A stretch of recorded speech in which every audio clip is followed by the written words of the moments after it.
من مادر عروسم، پسرشون اومدن خواستی داریم معرفی کنیم. پسر من همسرش رو سرش میذاره.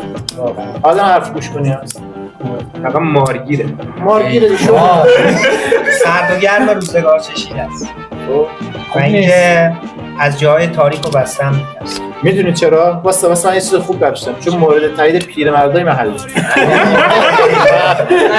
سنش کوتاه. یا پسر من دستای پرده است و تو کارش هم با تجربه است. ولی تخت گرم کن و موته.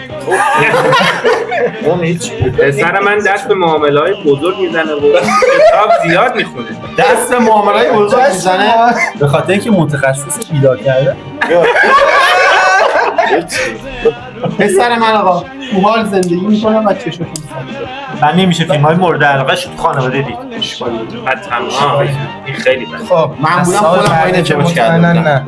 حالا من بعد پیرمردای محله این که کنی فقط که اصلا خیلی معامله خرابش. بچه‌شو سرش میذاره. با هم مسخره فیلماش نگاه کن متخصص بیدار کردنه. بیدارش ببین کارش معامله با بزرگ تجربه است. حالا فیلمو سرش میشه بالا سر رو سرش میذاره زنشو. مبارک